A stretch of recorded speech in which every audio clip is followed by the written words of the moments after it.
Doofan Abu-Amali on your program, Meet the Aspirant.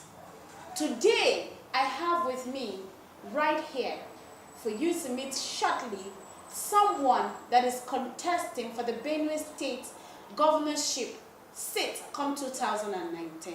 He is someone that is very familiar with the political terrain of Benue State, someone well known by people because he has served in so many forums, so many leadership positions before.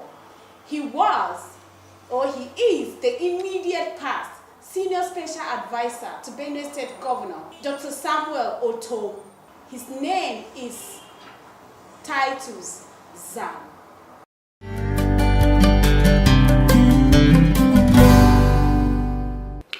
So you served under the Governor Samuel Otom's administration as the Special Advisor on local government and chieftaincy affairs. Yes, I did. You did? Yeah. So why the fallout? Why do you think he relieved you of your duty? Well, I don't want to say there was a fallout between me and my former boss, Governor Samuel Otom. I would rather say that we parted ways based on our political differences. There is no doubt that I served under Governor Samuel Otom for 3 years and 6 months as a special advisor, Bureau of Local Government and Chieftaincy Affairs. And in the course of our working together, we had some serious political misunderstanding that crystallized into my leaving his cabinet. For example, Governor Samuel Otom had long ago nudged the plan of defecting from APC to PDP. And he wanted me to go along with him along those lines. But I felt it was not correct. It was not proper for me to follow him out of the party that I suffered alongside with other key people in the state to build, and to have even donated this platform to him on the plateau of gold to contest election and then win. I felt it was not proper for me to just walk out as he had planned to do. So based on this, he felt we can no longer work together, and so he asked me to leave, and I left happily and honorably. And so it's not as if I could have stayed back with him or gone along with him in PDP if there were some understanding, but I didn't do that because it's not part of my upbringing. I don't like this cut and join type of politics. I like doing my things straight. And so coming from ACN to APC, there was no reason whatsoever for me to decamp to another party. The party that even he, Governor Samuel Otom, kept on referring to as a party of demons, a party that failed this country and Benue in particular. I don't know what reason he has now to go back to his vomit. I couldn't have just followed him blindly. And that's my reason for not going with him. Okay, are you saying that Governor Otom did not have a justifiable reason with the interest of Benue people at heart for him to have decamped to PDP? There was no reason whatsoever. And if you remember, while he was in APC, the party had even given him a green light to proceed to his second tenure unchallenged. And so there was no reason whatsoever for him to have dumped APC to join PDP, because apparently he could not convince anybody.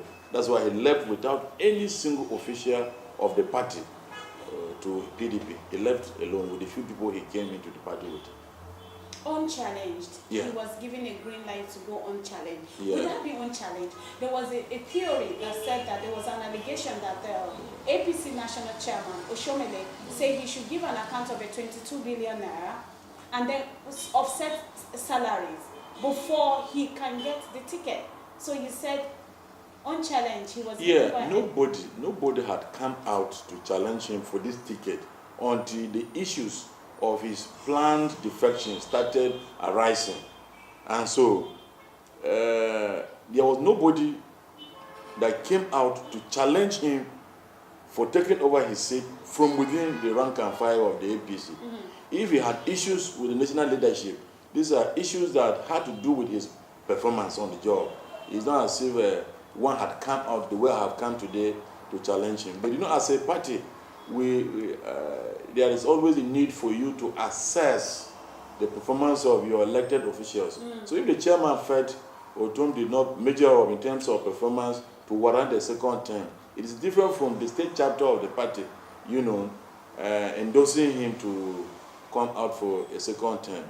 And so the state chapter cannot be superior to the national office of the party. Can you say in all honesty that if Otom were to still be in APC, the issue of 22 billion naira and the remaining things that we are hearing now would have come up? Yes. APC is a party that thrives on transparency and accountability. If genuinely, as things have now turned out to be, there were indications that some monies were misappropriated by Governor Samuel Otom, even if he was given the ticket to fly, he would have been denied the ticket, because that APC under Buhari does not tolerate fraud or corruption or any form of misappropriation. So it is not that his defection to PDP is responsible for the opening up of his government. I think it's part of our own party manifesto and ideology to insist that our elected officials, not just governors, at all levels of governance in the country, are subjected to these thorough background checks once in a while. And so he should not try to run away from justice by arguing that the mention of the monies alleged to have been diverted by him has connection with his decision to defect. There is no nexus. Okay. While you served under his local government or under his administration, there were some issues, like some local government employees were sacked, and you were part of that decision making. Will you take responsibility? Did you endorse it for it to happen? You see, some of these issues rather expose the level of ignorance of how government works. When you have a state administration headed by the governor, the buck simply stops on his table. It doesn't matter who below the line or hierarchy does what. If the governor of the state does not approve of any action, he will stop it. He is in charge, he has executive powers, and he's the person who is supposed to give account of his stewardship at the end of his service period. So in this issue concerning the sack of local government workers, I, Honorable Titus Zam, did not initiate any sack. I was directed by the governor, Dr. Samuel Otom, to take a look at the workforce of the local government in the face of very serious allegations of the payment vouchers being inserted with fake names.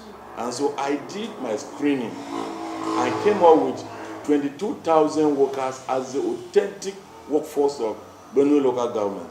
And that was the number of staff that I was paying from 2015 to December 2017, when the governor again felt that that figure was too large for him. And then he set up another committee headed by his deputy, Engineer Benson Abonu, to take a second look at the workforce, and now he has reduced the staff strength from 22,500 to about 16,000. And that is the reason why there are a lot of complaints arising from the Abonu's committee.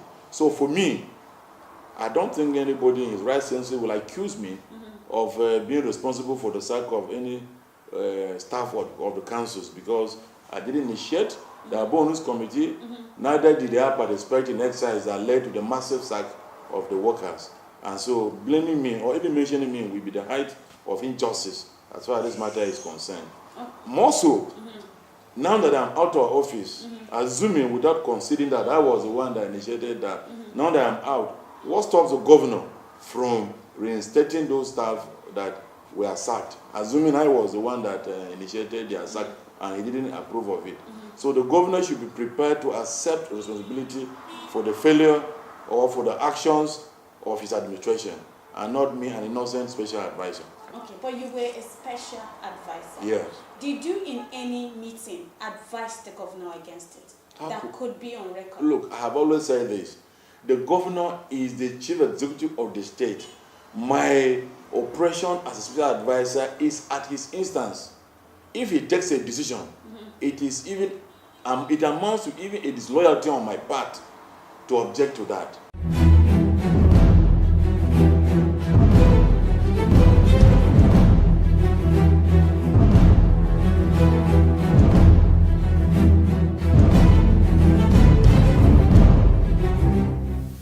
Nothing can stop you except you.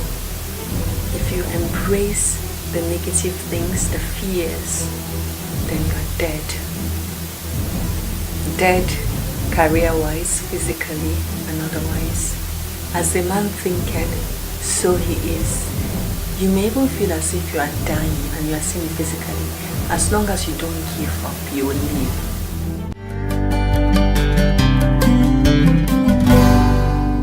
They advocating for the scrapping of federal character that is rather dividing us. What do you have to say about it? Yeah, I'm not a fan of federal character, and I'm not a fan of zoning. Okay. I'm a fan of meritocracy. And I want 2019 to be zoned to merit rather than geographical zoning. Okay. You know, because truthfully, that's one of our problems in this country.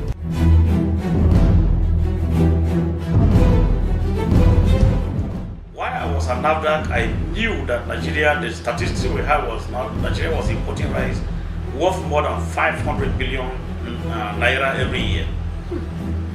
Benue alone can produce that much rice if you focus on rice production. So it means that there is 500 billion naira out there to be captured by Benue State every year.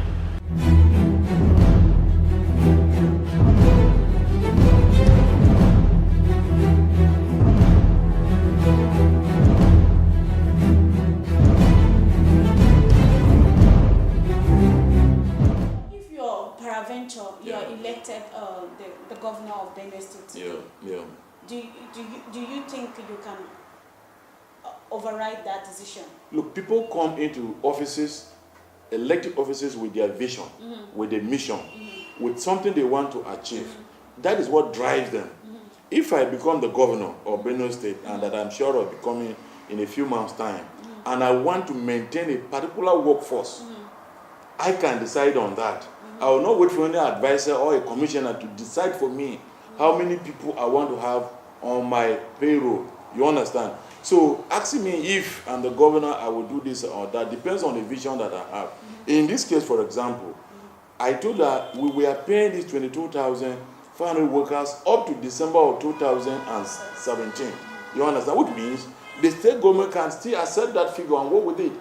So if I'm the governor, I'm going to reinstate those people that have been unjustly sacked. But for now, I'm not in charge. Okay, will that go to say that the allegation they have against you that you were the father of the ghost workers in the Ministry of That is politics. That is politics and a lie from the pit of hell. How can I, an advisor, decide to sack staff in 23 local government areas without approval of the governor? No, that you put ghost workers. How is that possible? When you are paying salaries through banks, through BVN, there's no way you can fake anybody's signature when salaries are paid through bank verification numbers. You know that biometrics are captured, people's fingertips are taken, so there's no way you can even manipulate the payroll again. And I paid local government workers through the banks until the governor took it away from me in November of 2017 and handed it over to local government councils. And the staff trend did not reduce, even after it was handed over, until the bonus committee came on board. So it is not possible for anyone to insert any fake name in the local government payroll again, because I paid on banks, electronic payment system, where BVN is the process through which monies are transferred. You cannot manipulate the payroll under that arrangement. So you will say that Benue State is free of ghost workers? Not under me. Not under me. Not under me. There wasn't any. Okay. I told you before I came on board, there were fake names on the payroll. But after my screening, which I used the BVN as a basis for payment of salary through banks, all the infractions on the payroll were removed. And there was not like ghost. And that's why we came to the figure of 22,500. So I insist that under my watch, there was no ghost worker. So many people are contesting under the APC platform to clinch the party's ticket for the gubernatorial election of Benue State, to be precise, which you're contesting. Why do you think you should be chosen now? You're better than the rest, or you should be chosen? Given my experience in public service and given my vision that I have for the development of Benue State, the people of Benue that I trust, that I know, will go for me. Because I have been around, I have worked in the state civil service for almost 10 years. I have been elected council chairman once. I have been appointed as caretaker chairman once. That has prepared me for leadership. I have also served in the party secretariat at the state level, first under ACN as director of publicity. When we merged with mega parties and became APC, I was elected as the state organizing secretary. That has prepared me for service. And having also served as an advisor in charge of 23 local government areas of the state, nobody among all of us has got the kind of profile, the kind of experience that I have to challenge me. So when I get into office as governor, I think the Benue people will sleep with their two eyes closed, because I will do a lot better than all of those other people that are coming out to contest against me. I consider myself as not being challenged by any one of them, because if you read all of their profiles, none of them is as thick, is as rich as my own. And I think the Benue people are advanced politically, so they will go for me. There is an allegation that Senator George Akume has endorsed you above the rest. Well, why? I will not speak. I will not speak for the leader of the party, Benue State. I wish it were true that he actually endorses me for this position. Look, let's take the facts. I have come into this contest as someone that feels qualified. I have consulted widely. I went to him as the leader of the party in Benue State. I consulted him. I sought his blessings and approval before contesting. I also went to the Minister of Agriculture, who is also a leader in his own right in Benue politics, Chief Audu Ogbe. I got to him, sought his approval and blessing. He blessed me, and I asked I should go into the contest. I have seen Chief Stephen Lawani. I have seen Barrister Chief John Ochoga. I have seen Professor Kpamo Jetioka. I have consulted the state chairman. There are many of these other leaders. I have seen Barrister V.T. Uji. I have seen so many other key stakeholders in the state. So to single out the leader of the party and say he has endorsed me may not be the correct position. But to say he has not endorsed me may also not be correct, because the leader's endorsement does not stop any other person from contesting. And in fact, as many as may have gone to him, he may have also endorsed them. And so, much as I don't want to speak for him, I want to say here that he is aware that I am in the race, and he has also approved of my aspiration to contest. And I'll be very happy if he has endorsed me. Has he supported you financially? Yes and no. No, cash-wise. I know that your political journey has been with him all through, so he would have supported you financially.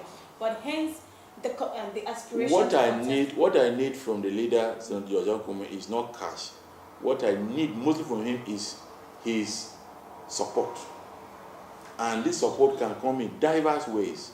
It can be material, it can be no material, it can even be deploying his structure to support me. Indeed, a nod from him is worth more than billions of naira, and that's what I'm looking at, and I think he will give it to me. That's good. Your slogan is "Join me, let us change the narrative." Putting the people first. What narrative is this? The narrative in the state under Governorship Otom is the blame game, excuses, complaints. Today he's saying President Buhari does not like me. Tomorrow he's saying Miachiela has made me not to perform. The next day he says Senator George Akume is responsible for my poor performance. Governor Otom has never come out to tell the Benue people what his achievements are. So the narrative in the state is that we have a governor that's always complaining about people who are making him not to perform. I want to change that. When I become the governor of Benue State, the narrative will be that Chief Titus Zam is commissioning projects. The narrative will be that Chief Titus Zam Under his leadership, Benue people are doing good in sports. Benue youths are doing good education. The civil servants are paid. Agriculture is given a pride of place. Education is moving smoothly. Health facilities are working. And life is going on very well among the people of the state. As against the present narrative of excuses, complaints, blame game, Buhari, Akume, Miatiela, Fulani. That's all the present leadership in the state tells us. And that does not take us anywhere. So we must change that. We must make the Benue people the focal point of administration. We must make the common man in Benue State feel that this government is performing. We must change their own material condition. We must change on the road networks in the state. Make the roads passable. For now, I'm not sure you can drive to your village during this rainy season because the roads are impassable. But the governor will tell you that, oh, there's no allocation. Oh, for Fulani attack. Oh, Miatiala. Oh, Buhari. Oh, Akume. That is the kind of narrative that I want to change. We should be celebrating successes. We should be celebrating achievements.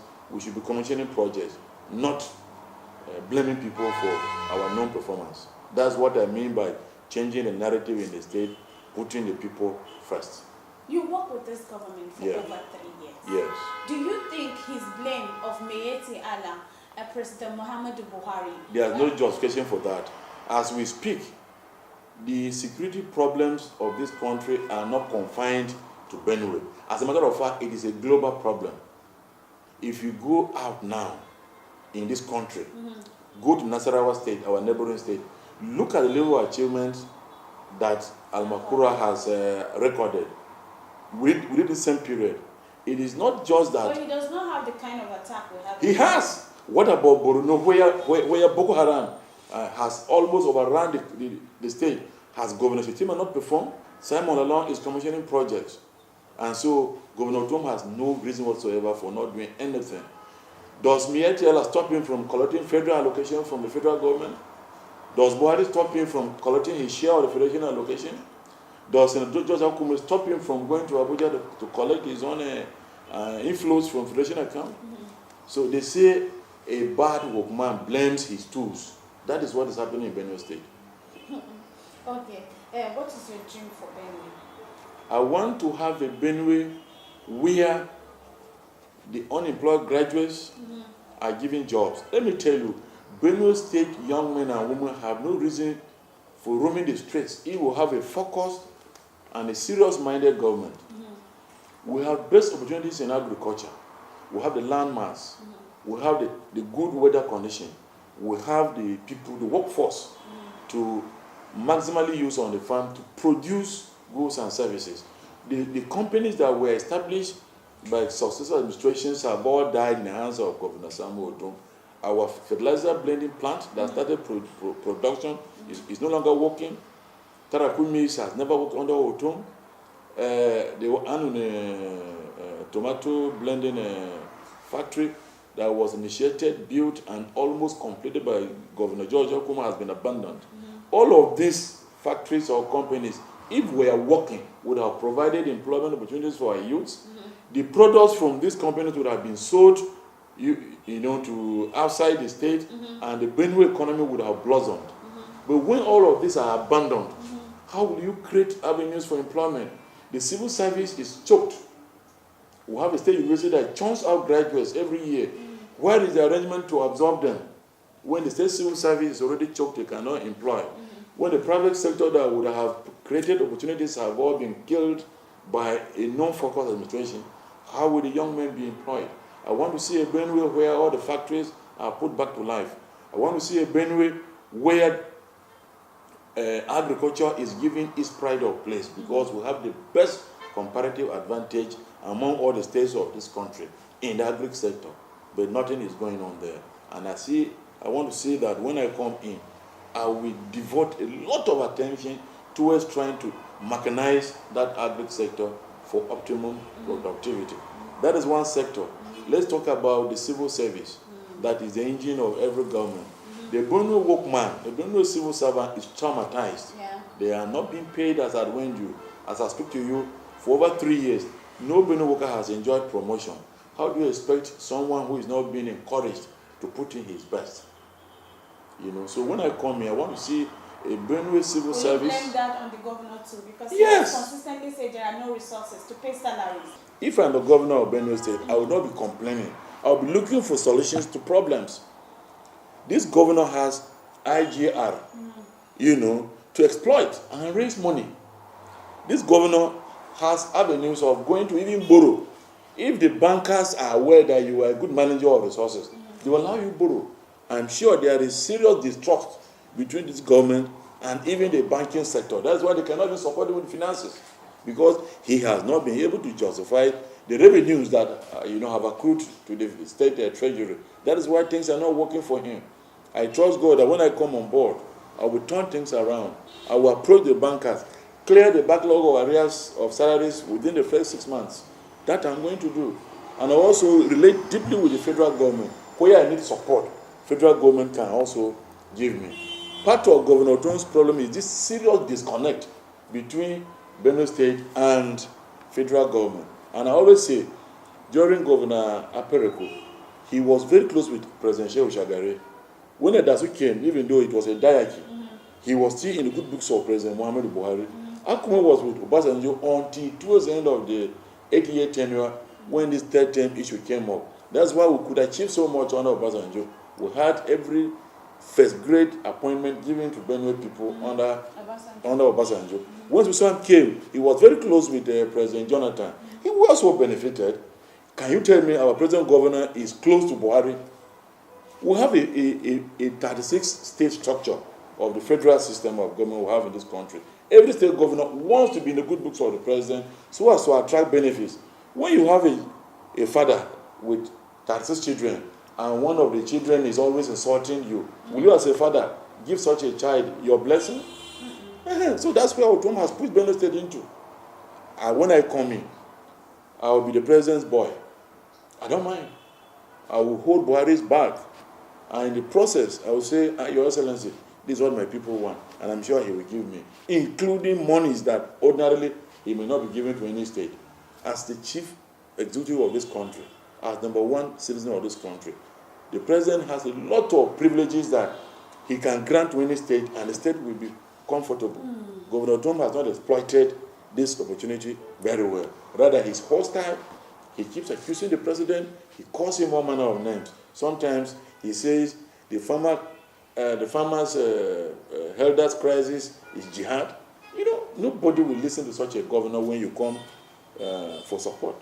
And so for me, my coming in is to reconnect the disconnected Benue State to the federal government for the benefit of everybody in the state. Okay, when Governor Otom says that the herders and the farmers' crisis is jihadist, you think he's being extreme? He's not saying the truth? He's not saying the truth. What's the truth? What's the truth? The truth simply is that these herders are coming from the dry land to enjoy our fertile region, which is the North Central. That's why I say this problem is not peculiar to Benue. This is happening in Taraba, in Kogi, in Plateau, and Nasarawa. But these governors have not given it a religious coloration the way Governor Tom has done. So is it only in Benue that this jihad is supposed to take place? What about Kogi? What about even Zamfara? You are aware that this crisis has even spread up to Sokoto.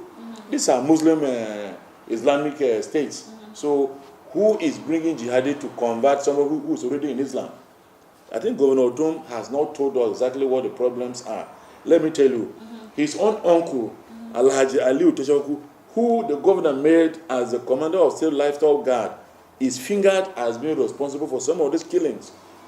And the governor has not come out to tell the Benue people the full story. As I speak to you, that guy is under lock and key with the federal authorities, and these attacks have reduced. So if the guy who is introducing jihad into this matter? Who hired Alhaji Teshaku, who is a Muslim, who is a no-Muslim? If Governor Otom does not have something to hide. The security net should tell us that if truly Tashaku has mentioned Governor Otom, the fact that he was Governor Otom employee does not justify. He was a Muslim. Does not justify the fact that you are alleging that he was the one killing, or they are alleging now that he was the one killing. Because you were the essay to the governor, but you couldn't say anything. So that means that the governor does not have power over these people as much as how will the governor not have power over his appointees? Will you say that the governor influenced what Tashaku did? Governor employed this man as his senior special assistant on security. The governor knows very well that Alhaji Tashaku is a Muslim. He's someone that has nothing to do with Christianity. If the governor feels that Muslims are coming to take over Benue State, and the same governor has employed a Muslim and give him such a sensitive schedule of duty, then the governor is also encouraging the Islamization of Benue State.